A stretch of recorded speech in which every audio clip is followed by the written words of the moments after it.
محمد غویب کیست؟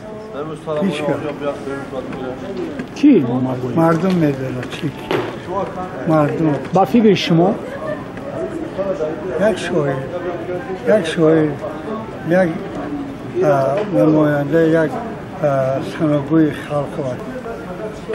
محمد غویب شاید از نظر کسی میگوید نویسنده باشد، شاید کسی میگوید که در این محفل شنیدیم که یک درام نویس باشد، اما در هر صورتی که من میشناسم محمد غویب برای من همون شاعر است، ادیبی هست که در هر نوع میتواند که اثر آفریده باشد. بخصوص چون من با شعر او از شعر نخستین او همچون شاگردش وقتی که توجه دارم از خود همون کتابی بگذار از شعر بچگانه‌اش باشد، از همون کتاب تورنه‌هاش تا با کتابی بعداً که با پیشسخن استاد لایق شیرعلی بالای کار آمد، یعنی همون کتاب راه دهه، اولین شاید رباعی که در صدای شرق نشر شد، همون رباعی که مهتاب به خانه نور پاشید و گذشت، پابند خیال ها مرا دید و گذشت، هرچند نظر به مهر کردم سویش، چون دلبر من مرا نفهمید و گذشت. ما در درآمدگاه تالاری هستیم که اینجا شهرنشین محمد غویب شاعری که شناخته تاجیک برگزار می‌گردد. شاعری شناخته محمد غویب برای من یکی از شخصانی است که در سمت معرفی کردن فرهنگ تاجیکی، معرفی کردن نظم تاجیکی خدمت‌های خیلی و خیلی ارزنده کرده است. بنابراین من در اینجا هم گرچند من اقتصادچی ام اون قدر به شعر و سرود نزدیک نیستم. سلام باشید. محمد غویب شاعر خلقی تاجیکستان بزرگترین وطنسرا است. زنده باشید. زنده باشید. یکی از شاعران تاجیک نوشته. سلام باشید. علیکم. سلام. یک سوال. محمد غویب کیست؟ محمد غویب شاعر وطنسرا، مؤلف بهترین سرودهای ملی دوره استقلال. بله، چیزایی که استاد گفتن دقیق است. شاعر بزرگ هستند و امروز هم جلسه دارن به افتخار از اونا که باعث فخر همگی ما هست. با کمال میل آمدیم که از اونا بشنویم. سلام باشید. ببخشید محمد غویب کیست؟ محمد غویب استاد شاعر بزرگ تاجیکستان. این هم محمد غویب. استاد سلام. شما خوبن؟ مبارک شد. تلویزیون و رادیو. استاد سایدین.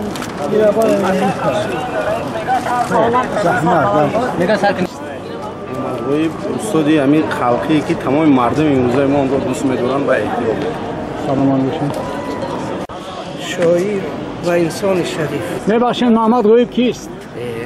استادی عزیز ما است، استادی بزرگ ملت تاجیک است، کمال فخر برای ملت تاجیک است. سلام باشید. محمد غویب شاعر وطنسرا، یکی از چهره‌های شناخته ملت تاجیک، پیوسته اشعارش سرتاپا از غایه‌های وطندوستی و خودشناسی عبارت است. شاعر وطنسرای ملت است. استحکام و تکمیل زبان تاجیکی و در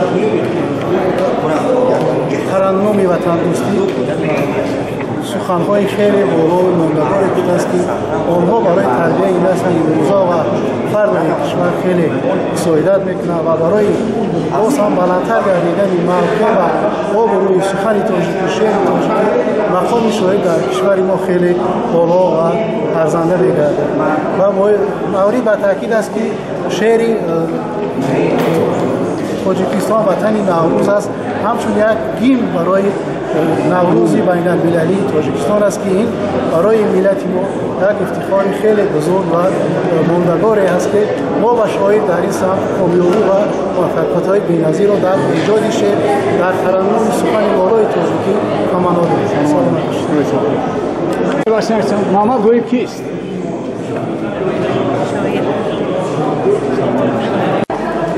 ببخشید یک سپسم. محمد غویب کیست؟ محمد غویب پیش از ما یک انسانی بینی است، انسانی که خوبی هایش رو در شعرش تصویر کرده است. محمد غویب استاد شاعر خلقی تاجیکستان، یکی از استادانی که در وصف وطن و وطنداری شعر نوشته است ایجاد کرده است. امروز سرودهای استاد در یک سطح بسیار بلند زمزمه می شود. در وطن بوده به یاد وطن بی وطن است بهترین سرود. محمد غایب با محمد غایب کیست؟ به این سوال خود محمد غایب پاسخ داده است. کیست شاعر؟ حاطفی اصل وجود، عشق محراب است و شعر او سجود. کیست شاعر؟ راهنمای ملت، شعر تر درد آشنای ملت. یک شخص بزرگ است، مرد خداست. یکی از شعراش از یادم نمیاد. ما همانیم که هر سنگی وطن پای کریم، ما همانیم که هر کله خورا سریم. آرمانی دل ما بود همین روزی سعید، مازی وحدت بمردیم خدا داوری ما. مازی وحدت بمردیم خدا داوری ما همونیم همان.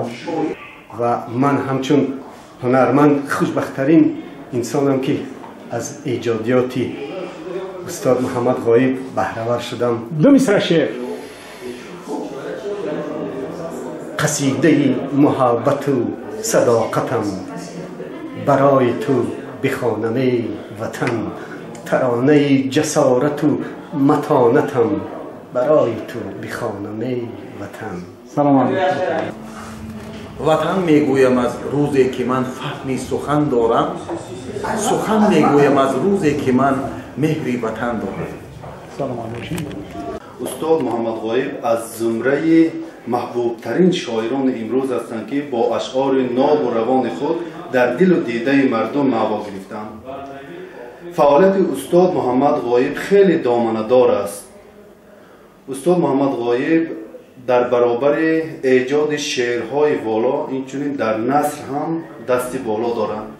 یکی از آخرین رمان‌های استاد که خیلی محبوبیت پیدا کرد با نام سایه روشن و میتوان گفت که این رمان در ادبیات ما واقعا نو هست و در آن مسئله بین المللی مورد بررسی قرار گرفته است و عجیب آن که در این رمان همگی شده یک نفر قهرمان مرکزی هست و تمام مشکلات زندگی در پیش نظر همین قهرمان میگذرد و او یعنی انسانیت را به راه راستی هدایت می نماید. بر ضمن این استاد محمد غایب طوری که گفتیم یک واقعا شاعری مردمی هستند، یعنی شاعر خلقی هستند. امروز استاد محمد غایب از زمره آن شاعران هستند که از همه زیادتر شعرهایشان سرود شده است و این سرودها هم سرودهای وطن پرستانه، هم سرودهای لیریکی، هم سرودهای پند و اندرزی و می توان گفت که استاد محمد غایب امروز یکی از پیشگامان شاعران نه تنها تاجیک بلکه شاعران حوزه فارسی زبان هستند. یک روب در خاطری و همین مانده است، همین منظره چشمی رهپای ما دارم. بعد چند سال یک شعر اومده نوشته داد ببینم عیناً همون سرگذشت من با خانه پدر مادرم از 9 سالگی برآمدگی مهر و محبت شد، 30 شدگی خواندنی آمدم در اینجا دوشنبه همون مکتب اینترنت مخصوصی موسیقی کوریوگرافی را جمهوری را کشادن، بهترین ها را چیندن همینجا آوردن. بعد شعر میخونم عیناً همون منظره، همون مادری که ره پاییدیست است 10 تا فرزند کباب کردگی یکی همش پرانچک شدگی اینش میخواند در پایتخت اینش فرگانتی پس اینش اویلدار اکو با ماه رمضان ماه ایول گرمی هیچ کس نه غیر ره پاییدیست است که یگان فرزندم اگر میداره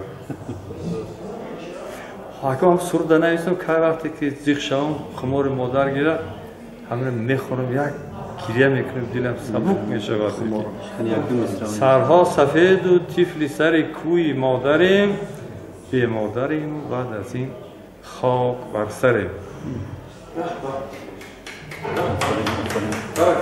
همه شعر و سخنم از تو باشد همه نیروی تنم، از تو پرقدر به هر انجمنم، از تو بر مشهور به هر دور منم.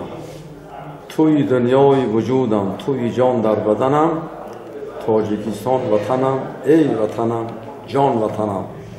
این است شاعر وطن سرا استاد محمد غایب که در وصف وطن خیلی و خیلی زیاد گفته است و می سازد که امروز اهل هنر این مردی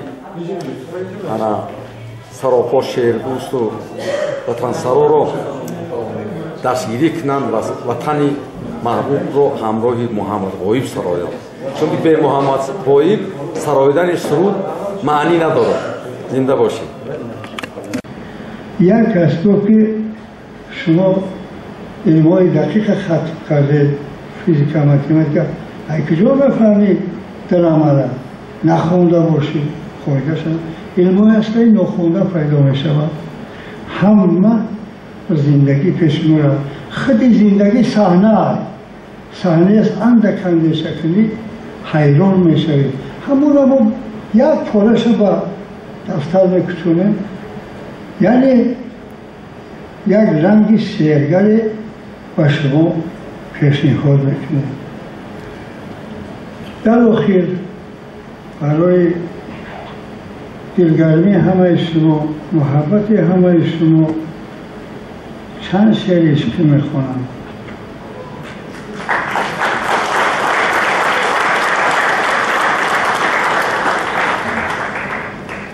گندم دلم تنی مرا کاخ رد. حیات محمد خیر بود دیدین در گندم دلم تنی مرا کاخ رد، من مردی رهم امری مرا راه رد.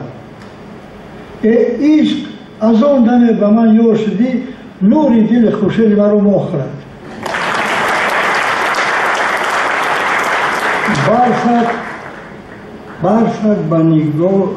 برفت به نهالم گلی بادام شد، برکت بر هم ستاره شام شد. خاک که زکینه بر سر میرزی، خاک که زکینه بر سر میرزی، دیوار محبت ما رو گم شود.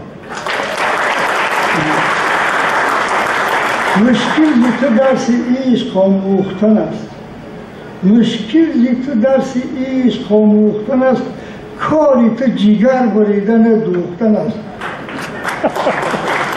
مثل تو ندیدم با جهان افسونگر، مثل تو ندیدم با جهان افسونگر، آتش تیور نصیب ما سوختن است. بار دیگر هزاران تشکر. محبت روزی دل همه شد افشا کرده نمی شود، در دل میماند. لیکن اونا را شما از نوشته های من، از آفریده هایی که این روز هستند و شاید میوه پیدا شوند میخونه. خواهش میکنم که گاه وقت شود منمون قصه ها و رمز های من رو بیارید. همون جمع همه محبت نامه شما است که من در این جانب قواز بدم. بار دیگر زنده باشین، خاطرتان شاد باشد، خانه‌تان آباد باشد و همه مقصدها برسید در این امر ناتکرار. وطنمان آباد باشد، پیشوامان باز هم در جهان مشهورتر شود و نام تاجیکستان در عرصه جهان و یاد همه بماند، همچون کشوری آباد، همچون ملک سیاحی، همچون مملکتی دانشمند، فرزندان از دانشمند در زمان برخورد تمدن‌ها و تضادهای جهان. زنده باشید.